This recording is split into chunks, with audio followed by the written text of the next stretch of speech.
Golden State Warriors are at a critical crossroads. Jonathan Kuminga, a young forward with immense potential, has struggled to find his place on the team. At the same time, the acquisition of veteran superstar Jimmy Butler has altered the team's dynamics and reshaped priorities. Fans, analysts, and the media are debating the causes, responsibilities, and future of this saga. This analysis will take you through every angle: Kuminga's journey, Butler's impact, contract negotiations, player development, team strategy, historical comparisons, and projections for the future. By the end, the picture of why Kuminga's fate is tied to Butler's presence will be clear. Jonathan Kuminga, the rise of a young talent. Jonathan Kuminga was drafted at 18 after playing 13 games with the G League Ignite. From the start, he was known for elite athleticism, speed, vertical leap, and wingspan that made scouts dream of a future star. His potential was undeniable, but raw talents need guidance. The Warriors, aiming to mold him into a cornerstone player, invested in coaching and development. Kuminga's early years involved adjusting to NBA speed, physicality, and mental demands. Analysts noted inconsistencies, highlighting that potential does not always equal immediate results. The decision to draft him came from former GM Bob Myers and front office advisors who saw Kuminga as a versatile forward who could defend multiple positions and contribute offensively. CEO Joe Lacob publicly backed Kuminga, stressing patience and structured development. Expectations, however, were high. Comparisons to Paul George, who grew in a veteran team environment, set a challenging benchmark. Unlike George, Kuminga faced a Warriors roster in transition, making his path steeper. Steve Kerr's system emphasizes ball movement, spacing, and versatility. Integrating a young, raw player like Kuminga requires careful planning. The Warriors hired top player development staff, including Jama Malalila from Toronto and Dejan Milojevic from Serbia. These coaches focused on turning Kuminga's elite physical traits into practical skills: shooting mechanics, defensive positioning, decision-making, and basketball IQ. Despite these efforts, Kuminga struggled to consistently apply his training during games. The team's system, successful with veterans like Curry, Green, and Thompson, made it challenging for Kuminga to find consistent minutes. In comparison, Paul George in Indiana had a structured bench role, gradually increasing responsibilities. Kuminga, by contrast, faced shifting rotations, coaching changes, and a team chasing immediate success.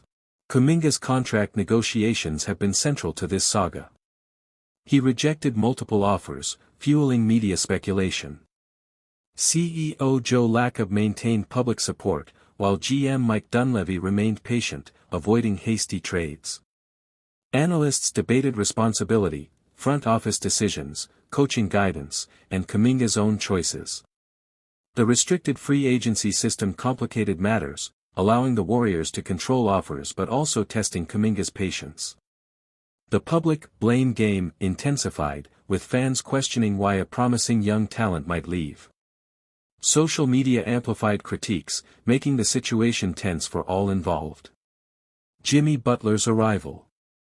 On February 6, 2025, Jimmy Butler was acquired in a trade from the Miami Heat.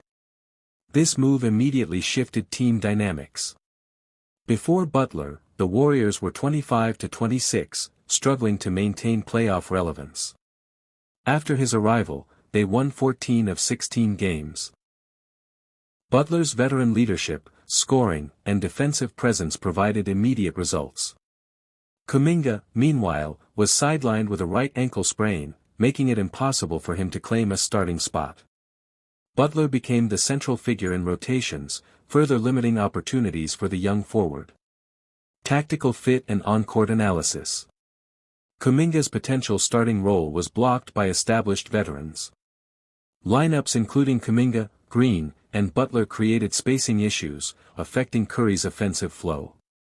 Coaches analyzed rotation patterns, using advanced metrics to balance offense and defense. Kuminga's plus or minus ratings, shooting efficiency, and defensive assignments highlighted both strengths and gaps.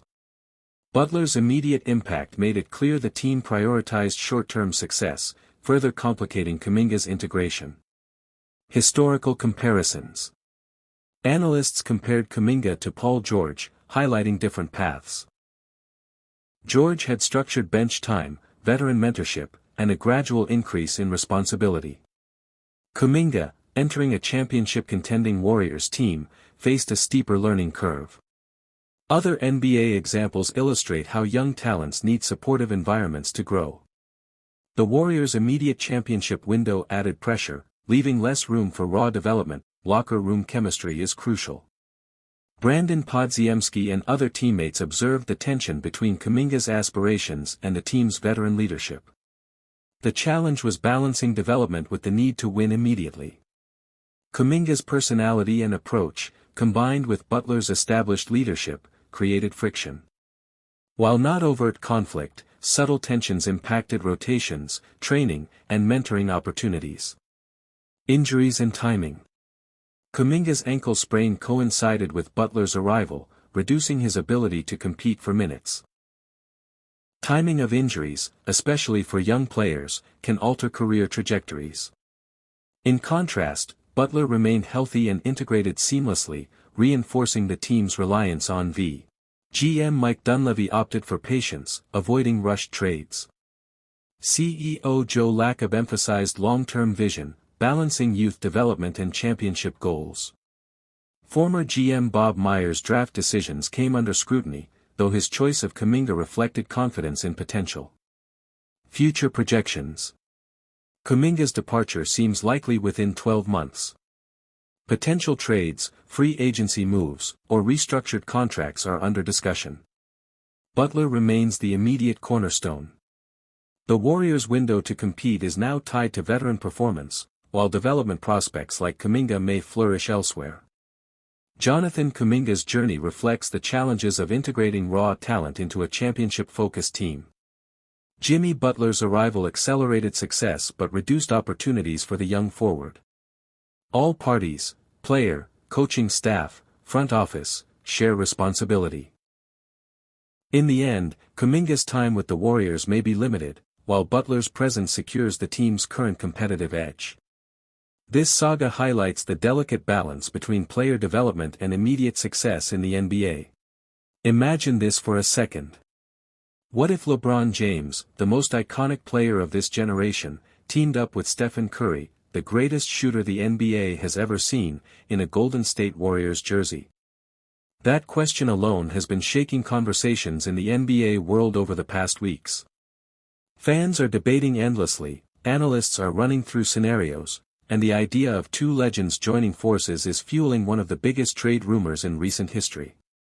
But behind the excitement lies a reality that is far more complicated than it looks, and today, we're going to dive deep into the full story, the context, the challenges, and the possibilities. LeBron James has been the face of the Lakers since 2018, winning a championship in the bubble and keeping the purple and gold relevant every season. But as he moves into his 40s, the pressure to maximize his final years has grown bigger. On the other side, the Golden State Warriors are facing their own reality. Stephen Curry is still elite, still a top 10 player, but he is also aging.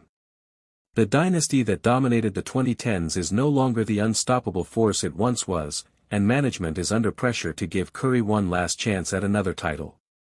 That is where this idea of LeBron joining the Warriors started to spread.